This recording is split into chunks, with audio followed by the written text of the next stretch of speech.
Ukraine में यह आग बता रही है कि पुतिन अब क्या करने वाले हैं। खार्किव को जलाकर रूस का अगला टारगेट कौन बनने जा रहा है, ये तस्वीरें बता रही हैं।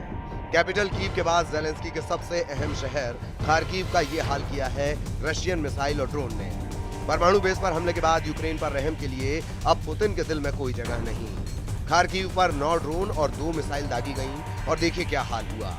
हर तरफ आग और आग बुझाने की कोशिश लगातार जारी है, लेकिन ये आग इसलिए नहीं बुझ रही क्योंकि 3.25 साल के युद्ध में शोलों की तादाद बढ़ती जा रही है। पुतिन ने 3 शहरों को टारगेट बनाया, खार्किव, सुमी और ओदेसा। एक ही रात में करीब 100 ड्रोन से अटैक किया गया। यूक्रेन का दावा है कि 36 ड्रोन गिरा दिए गए, 25 जाम कर दिए गए, लेकिन बाकी अपने टारगेट पर जाकर फटे।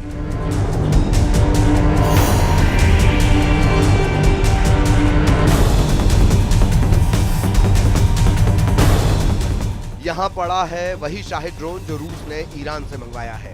इसके एयरफ्रेम के कई हिस्से बरामद हुए हैं। इसके मोपेड वाले इंजन के टुकड़े भी देखे जा सकते हैं। इस ड्रोन की लाश सबूत है कि रूस इस युद्ध में अकेला नहीं है और यही ताकत है जिसके बल पर पुतिन के कमांडर अब युद्ध 3 गुना तेज करने वाले हैं। रूस में सुरक्षा परिषद के उपाध्यक्ष दिमित्री मेदवेदेव, जो रूस के राष्ट्रपति भी रह चुके हैं, उन्होंने कहा है कि यूक्रेन से बातचीत का बस एक मकसद है, संपूर्ण जीत और यूक्रेन में नाजीवाद हुकूमत की 100% तबाही। पुतिन के इन इरादों को टक्कर देने के लिए यूरोप में नई कोशिश शुरू हो गई है। फ्रांस के राष्ट्रपति इमैनुअल मैक्रों ने इटली का दौरा किया है और यहाँ प्रधानमंत्री जॉर्जिया मेलोनी से उनकी मुलाकात हुई। दोनों के बीच यूक्रेन को लेकर काफी देर तक बात हुई है, यानी पुतिन के खिलाफ यूरोप में लगातार सीक्रेट मीटिंग हो रही है और बहुत ही गोपनीय प्लान तैयार हो रहा है। जबकि दूसरा सच ये है कि पुतिन ने परमाणु बेस पर हुए हमलों के बाद अपने एटम बम वाली फोर्स को एक्टिव कर दिया है। पुतिन के मिसाइल बेड़े में ऐसे खतरनाक हथियार हैं जो पेरिस से लेकर रोम और लंदन से लेकर वॉशिंगटन डीसी तक सब कुछ फेंक डाल सकते हैं। यूक्रेन के सरेंडर के लिए पुतिन की 4 डिमांड है। रूस चाहता है कि यूक्रेन अपने पूर्वी इलाके को खाली कर दे, वहां से हट जाए। दूसरी मांग कि यूक्रेन निष्पक्ष हो जाए, यूक्रेन की सेना की तादाद सीमित रहे और चौथी डिमांड कि यूक्रेन में चुनाव हो, नई सरकार बने।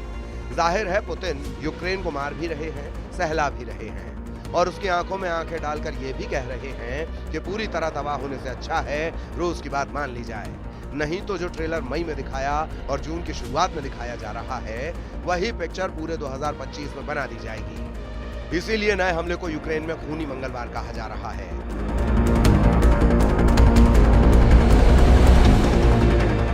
ज़ेलेंस्की के देश को लाखों जख्म देकर पुतिन बता रहे हैं कि यूक्रेन के पास सरेंडर के अलावा कोई रास्ता नहीं।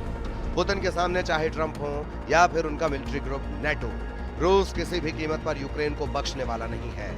ये पुतिन का लगातार सबसे बड़ा प्रहार है। खार्किव पर ऐसे हमले हो रहे हैं जहां आग लगाकर दहक रही है। ये पुतिन का गुस्सा है जो आउट ऑफ कंट्रोल हो चुका है। ये दावा ऐसे वक्त किया जा रहा है जब पुतिन ने यूक्रेन को पूरी तरह रौंदने का फाइनल फैसला कर लिया है, क्योंकि अब सीधा राजधानी कीव पुतिन के टारगेट पर आने वाली है। इसका इशारा पुतिन और उनके सबसे करीबी दिमित्री मेदवेदेव की नई रणनीति से पता चलता है। पुतिन के टारगेट पर हैं यूक्रेन के 2 बड़े शहर खार्किव और सुमी। यहाँ रूस बनाना चाहता है बफर जोन, लेकिन ज़ेलेंस्की बता रहे हैं इससे पुतिन का किल जोन, जहां से कोई बचकर नहीं निकल पाएगा। रूस के बॉर्डर के पास बफर जोन बनाने का फैसला हो चुका है। दुश्मन के मोर्चे को खत्म किया जा रहा है, ये काम जारी है। पुतिन बता चुके हैं कि यूक्रेन के कई फायरिंग पॉइंट यानी कई मोर्चे पर ताबड़तोड़ हमले किए जा रहे हैं और उनको जल्द से जल्द उखाड़ फेंकने की कोशिश है। रूस ने अब तक सुमी के आसपास दर्जनों गांवों पर कब्जा कर लिया है। कई और गांवों और कस्बों का सामने का युद्ध चल रहा है। पुतिन के टारगेट पर यूक्रेन के पूर्वोत्तर में ट्रिपल सिटी है। ये है खार्किव, सुमी और चर्निहिव।